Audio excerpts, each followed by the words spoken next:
My mother told me that happiness was the key to life. When I went to school, they asked me what I wanted to be when I grew up. I wrote down happy. They told me I didn't understand the assignment, and I told them they didn't understand life. By John Lennon. I did this video initially for family and friends, and it is good seeing you all again. It's quite a rare thing to know someone's story. You never really know somebody or know their story. You know of them and the activities that keep you acquainted or friends. A lot of people I know, what keeps us acquainted is video games. I came across a good reason why grown men play video games. So this is especially for all you ladies, okay? This could be a bit harsh, but it is supposed to be funny, so don't be offended. Because it's also puzzling to us men why we get asked about playing games. The woman asks, why do grown men play video games? The man replies, the same reason why you wear makeup. To escape reality. So never forget, this is a man's way of escaping reality every so often. If a man is playing games more than he should, maybe you can help him escape reality less often. And the best way to do this is don't be so controlling. Give him his space. It's quite difficult to sit down and think about your life and its progress, because you generally need a goal which makes the story worth it. One of the main strengths very early on was to reflect on whatever I was doing. If I didn't want to do something, I would check if it was me just avoiding what I had to do, or was there a deeper problem? And for every part of life, it nearly always is a deeper problem. My personality is generally more deep and profound, and because of that, I know how to deal with life better. I'm not the type of person that gets sad, generally speaking. The problem is, a person like me doesn't really care about surviving. I can take criticism and help, but I don't do what everybody else does. Either I do what's important to me every day and be consistent, enjoy what I do and manage, or nothing really matters. As Ralph Waldo Emerson says, to be yourself in a world that is constantly trying to make you something else is the greatest accomplishment. But please keep in mind, you may not like my story or what I've come to learn, but it is still my story. This is what is most important to me, to get a better understanding if you know me. When I was in school, I was good at most of my subjects because I was forced to spend a lot of time on my homework. But I was never great at English because stories were a consistent test to see how much I understood from what I've read. It was not something like math where you could learn how to do equations and know what to do from understanding the problem. So basically, not memory based. I would always be reading something different, and the questions were always based on how much I could remember. It was a lot more memory based instead of what the story was about, but all I cared about was the moral of the story, and I would just about fail English because I couldn't remember all the semantics from all the possible questions. But I thought it was fine because, as they say, if you couldn't remember, it clearly wasn't important. So the point is, if the moral of the story didn't matter compared to everything else, what it's saying is that it doesn't matter what you understand It only matters how much of all of it you understand, which is a really good lesson in life because this is what this means. The greatest challenge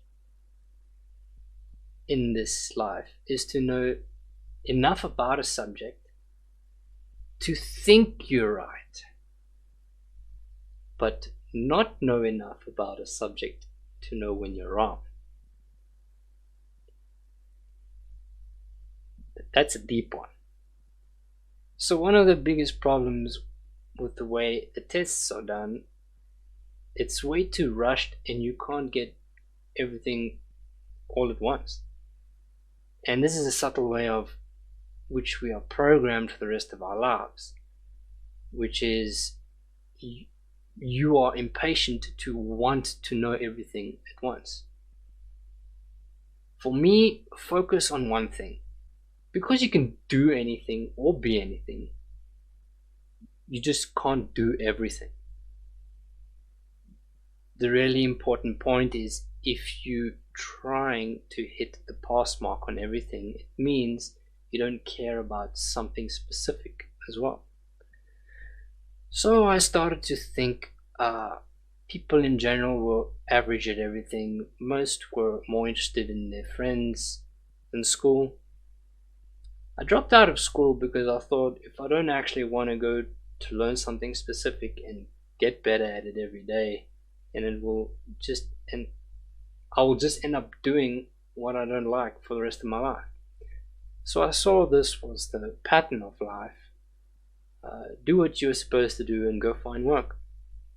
I figured that just like understanding everything on an average level, people also went about their own life on an average level. The goal for me was to understand more than average, understand all of life more than average. And the best way to do that is to look at what type of story the whole world is familiar with, because this is what is way more complicated or misunderstood, more importantly, than people think. Religion happens to be one of those main stories. And it turns out because stories help you understand all of life better, the main question is, how is religion helping you understand all of life better? If a picture can be explained in 1,000 words, where an idea is failed to be understood, is where a story makes up for. It is just like that English test. What is the moral of the story? The moral of religion compared to everything else. In the same way, maybe it's a problem of admiring the story instead of understanding the subtle message. Because there's a subtlety to everything and you need to be very careful. But that's a video for another day. The biggest stories also happen to be the most profound understandings of life. Biggest stories are stories that were interpreted all over the world, which become examples, and similar to other stories, which is what is meant by metaphor. Reason why? Because different stories relate to different people better. So I wanted to see what came before religion, or more importantly, where religion came from. As far back as time has recorded, it says, an admiration for the sun bringing light and life to the world. Now, doesn't that sound familiar? Doesn't that sound like religion? Not the sun as in Father's child, but the sun in the sky, which is the metaphor in religion. All knowledge comes from the stars. Men do not invent or create ideas. The ideas exist and men are able to grasp them. Immediately, I knew that the religious texts were an interpretation from the heavens, an interpretation from the stars. The question is, why not keep profound stories in the stars instead of making it a story? And the answer is, if you want 5 people to know, keep it in astrology If you want the rest of the world to know, relate to them on a personal level. And a book is easier to understand than getting lost in the stars without a guide. Psychology was my interest more than anything else. Uh, Psychology is all about, if you want to understand more than average, you have to do what is overlooked. But something more than psychology is non-duality. It is simply three subjects merged together of psychology, philosophy, and spirituality. It teaches you that religions are not separate from each other and are tools that point to something greater about ourselves. My story has been a process of understanding spirituality, which is, you don't have a life, you are life. The dream is you looking for life, for a life, or looking for God, or looking for divinity.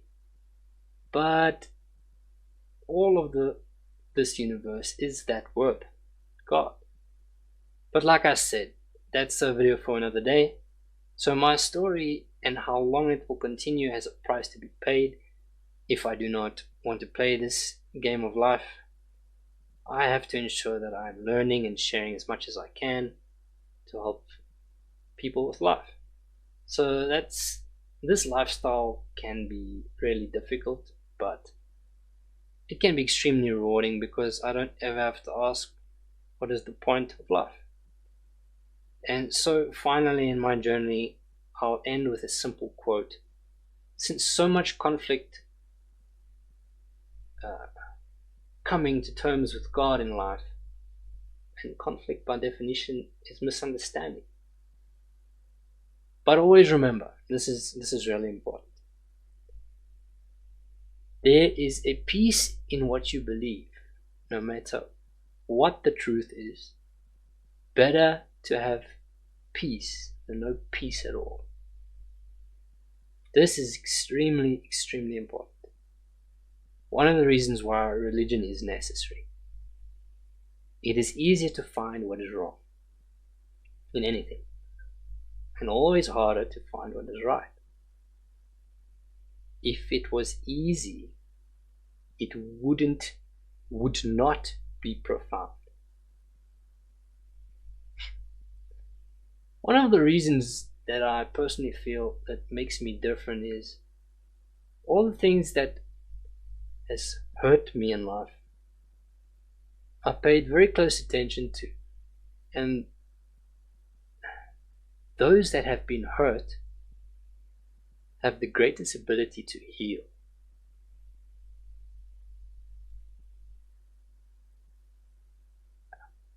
This is a quote by Sadhguru. If you understand who you are on a cosmic scale, you will live gently. Let all that you touch be a blessing.